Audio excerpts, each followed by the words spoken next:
유병원 회장의 행방이 묘연해지면서 잠적 초기에 유 씨 등의 행방을 찾지 못하면 수사가 장기화될 것이라는 우려가 커지고 있습니다. 네, 앞으로의 수사 전망 전문가와 함께 자세한 이야기 나눠보도록 하겠습니다. 김경진 변호사 나오셨습니다. 안녕하십니까. 어서 오세요. 네. 먼저 저희가 준비한 그래픽을 잠깐 보고 시작하겠습니다. 네, 지금 현상수배 포스터인데요. 검찰과 경찰은 달아난 유병원 회장과 장남 유대균 씨를 공개 수배했습니다. 현상금은 유 회장이 5천만 원, 그리고 유대균 씨는 3천만 원을 내걸었습니다. 그렇다면 이제 발견만 되면, 그러니까 체포만 되면 바로 구속이 되는 상황입니까? 네, 그렇습니다. 구속영장이 지난번에 21일 날 이제 유효기간 2개월로 해서 영장이 발부가 이미 돼 있는 상태거든요. 예. 그래서 발견만 하면 구속영장을 집행하면 되는 것이기 때문에 예. 집행해서 바로 교도소에 수감하면 됩니다. 네, 예. 2개월로 발부가 됐으면 2개월이 넘어가면 어떻게 됩니까? 그 영장을 법원에 반납을 하면서 영장을 다시 청구하는 절차를 밟으면 예. 다시 법원이 적정하게 2개월 또 6개월 뭐 길게는 한 1년 정도의 유효한 영장을 다시 발부해 줍니다. 그렇군요. 예.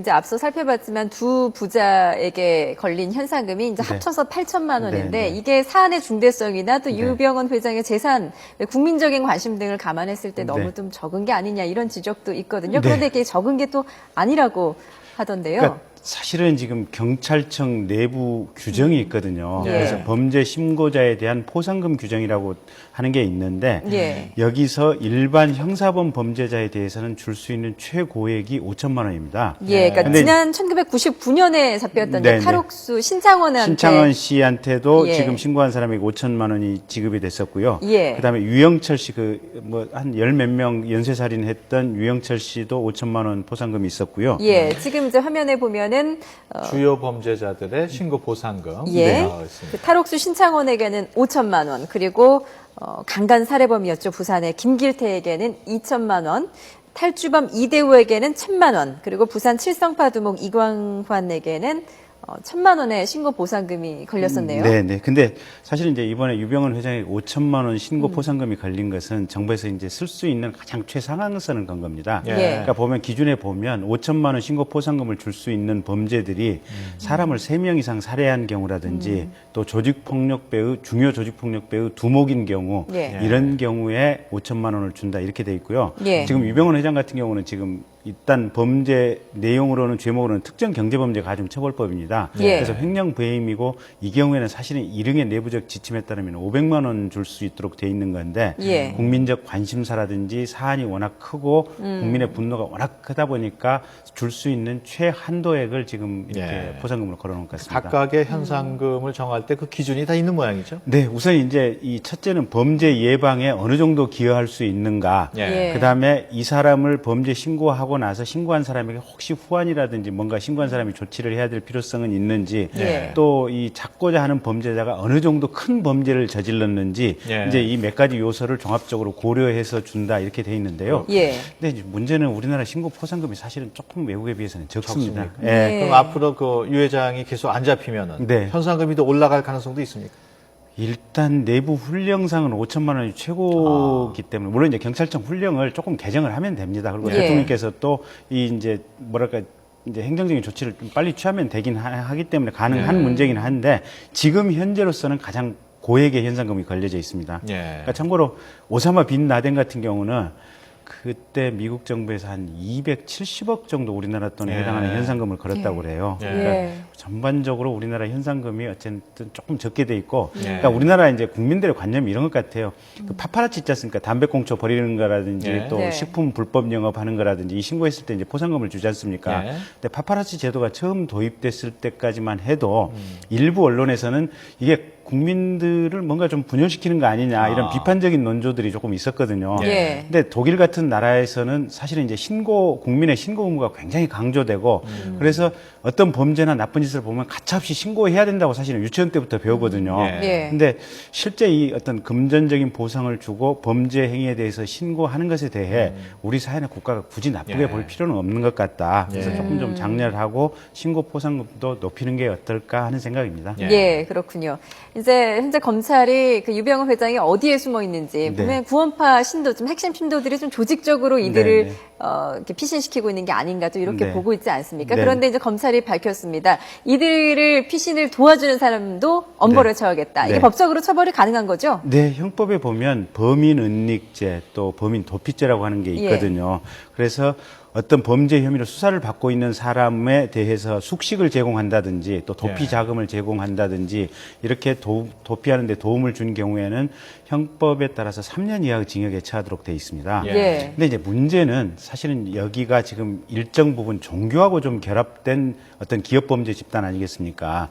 그러다 보니까 이 종교적으로 이제 이렇게 정말 지극하게 믿는 신도들 입장에서는 뭐 나 징역 3년 그냥 사는 걸 각오하겠다 이런 신도들이 있을 수 있기 때문에 그래서 아마 검찰 수사에 어려움이 있는 것 같습니다. 그러니까 지난번에 이제 주말 그 구원파 집회 때 보면 안성 금수원에 한 3,000명 가까이 모였다는 거 아니겠습니까? 그러면 최소한 한 500명에서 3,000명 정도는 정말로 유병헌 회장에 대해서 지극히 충성을 바치는 충성파 사람들이라고 볼 수 있고 그래서 이 사람들이 아마 조직적으로 도와준다면 이게 참 유병헌 씨가 도피를 체계적으로 그래서 지금까지 하고 있는 것이 아닌가 그런 생각입니다. 지금 말씀처럼 그렇게 적극적인 신도들이 그 도피를 도와준다면 정말 찾기가 어렵겠네요. 네, 그렇습니다. 그래서 이제 물론 검찰도 사실은 초창기에 유병헌이라는 사람에 대해서 너무 가볍게 본 것 같아요. 그러니까 통상적으로 이제 기업 범죄를 한 이제 기업 범죄자들이라든지 아니면 종교인들에 대해서는 검찰이 출석 요구를 하면 도피하는 경우가 거의 없습니다. 99% 출석을 하기 때문에 유병헌도 그런 패턴에 따를 것이다라고 그냥 지레 짐작을 했었는데 사실은 유병헌 씨가 워낙 보통인의 일반인의 상식을 뛰어넘는 의사결정과 행동을 하는 사람들이고 또 검찰이 어떠한 생각을 하는지 수익기가 굉장히 빠른 사람이고 거기에 구원파 신도들이 조직적이고 체계적으로 돕고 있는 이런 정황들이 있어서 그래서 검찰이 잡기가 지금까지 쉽지 않았고 또 앞으로도 쉽지 않아 보입니다. 앞으로도 좀 더 장기화될 거라고 그렇습니다. 예상을 하시나요? 네. 그렇군요.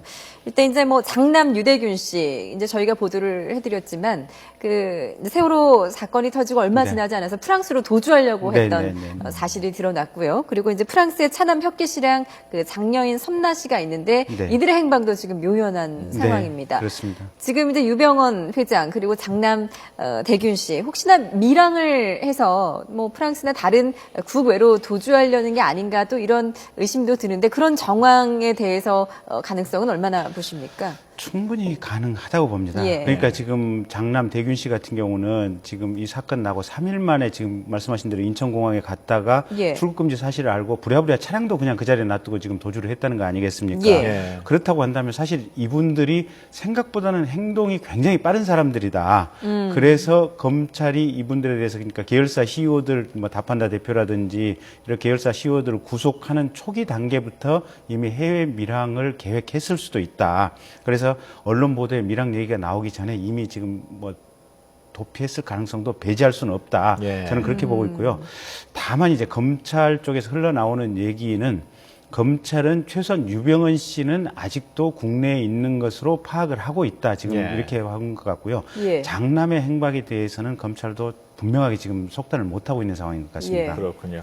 지금 검찰이 유병헌 회장의 차남하고 장녀 그리고 측근인 김필배 씨하고 김혜경 씨 범죄인 인도 요청을 했단 말이에요. 앞으로 어떤 절차를 받게 됩니까? 일단 이제 대검찰청이 우리나라 외무부를 통해서 해당 프랑스라든지 미국의 외무성의 외무부에다가 이제 범죄인 인도 요청서를 보냅니다. 그러면 해당 국가의 외무부에서는 그 나라의 검찰청이라든지 법 집행기관에다가 범죄인 인도 요청서를 다시 송부를 하게 되고요. 그래서 그 나라의 해당 수사기관에서 이 차녀라든지 또 장녀 또 차남에 대해서 이제 소재 수사 절차에 들어가게 됩니다. 그래서 이 사람들의 현장에서 이제 잡히게 그 국가 내에서 잡히게 되면 우리나라로 이제 인도할 수 있는 상태가 되는데 문제는 이 사람들이 현지 국가에서 나는 범죄인 인도 대상이 아니다. 이런 주장을 하게 됐을 때는 그 해당 국가 프랑스라든지 미국 내에서 범죄인 인도에 관한 당부에 관련된 재판 절차가 진행되게 됩니다.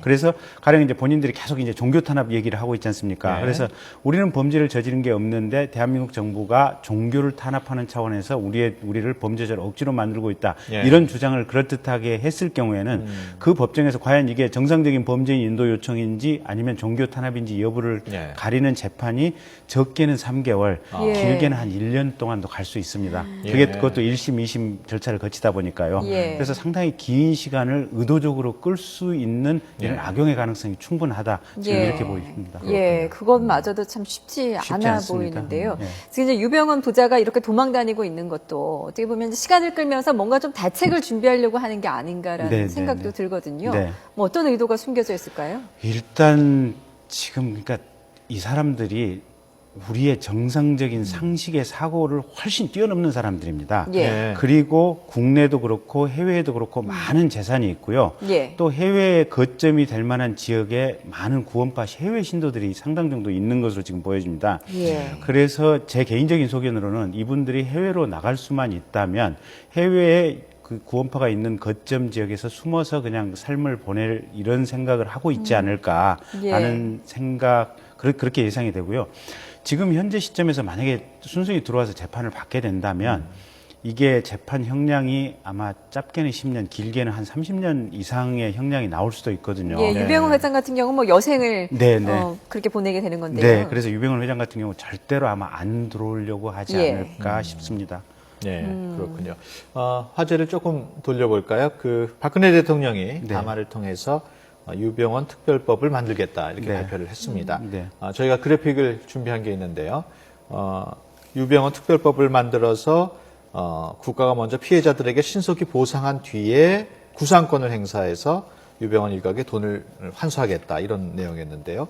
그렇지만 지금 세월호 선주회사인 청해진 해운은 파산 절차가 네, 지금 임박해 있고요. 네. 이렇게 되면 정부가 구상권을 청구한다 해도 청해진 해운이 가진 게 없는 상황이 돼버린단 말이에요. 네. 그럼 돈을 돌려받기가 좀 어려운 거 아닙니까? 저도 그렇게 보고 있습니다. 예. 그러니까 사실은 이제 정부에서 규제 완화 또 이런 어떤 리스크를 이렇게 민간한테 풀어준 대가가 예. 결국은 정부의 대형 예산 낭비로 이어지는 결과로 갈 수밖에 없다. 지금 예. 이제 이런 장면을 보여주는 건데요. 예. 그러니까 청해진 해운은 사실상 지금 파산 상태 아니겠습니까? 네. 그러면 유병헌 회장에 대해서 구상권을 할 수 있게 하기 위해서는 첫째는 세월호 구조 변경과 과적에 대해서 유병헌 씨의 어떤 구체적인 지시 내지는 묵인이 있었다는 점을 검찰 수사를 통해서 밝혀내야 되고 예. 그 전제하에 두 번째 지금 이 계열사 법인이 지금 수십 개가 있지 않습니까? 예. 그리고 이 수십 개의 법인은 유병헌 씨 장남, 차남, 그다음에 김혜경 씨, 그다음에 유병헌 씨 측근 지인들 수없이 많은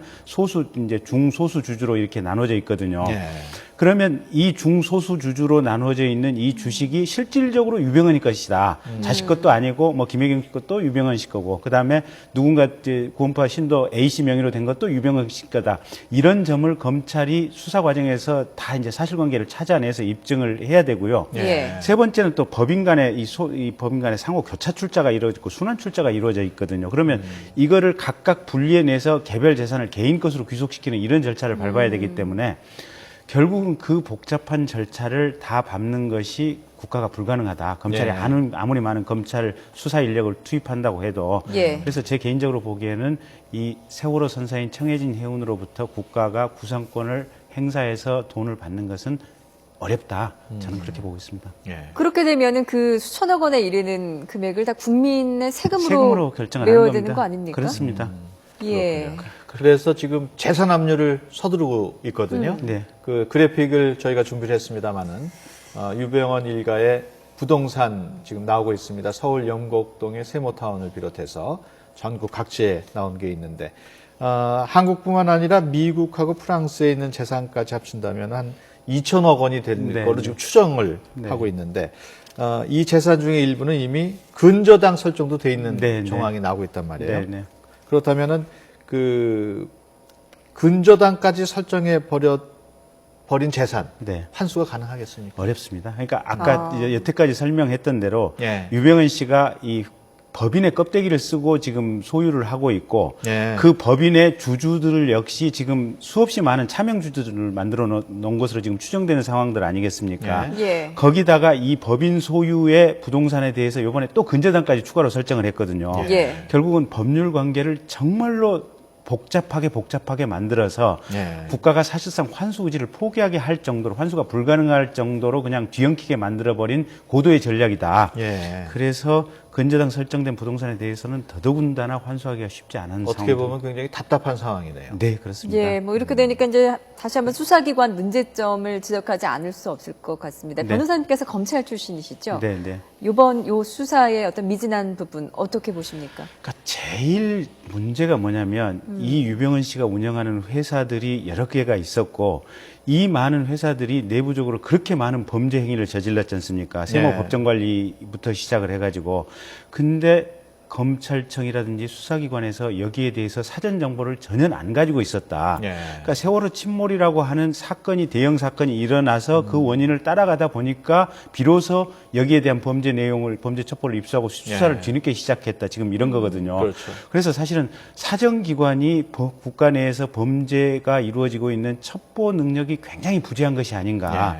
그래서 검찰청 안에 범죄 정보 수집 능력을 좀 강화시켜줘야 될 필요성이 있다. 저는 그런 생각입니다. 예, 알겠습니다. 지금까지 김경진 변호사와 함께 얘기 나눴습니다. 오늘 말씀 고맙습니다. 감사합니다.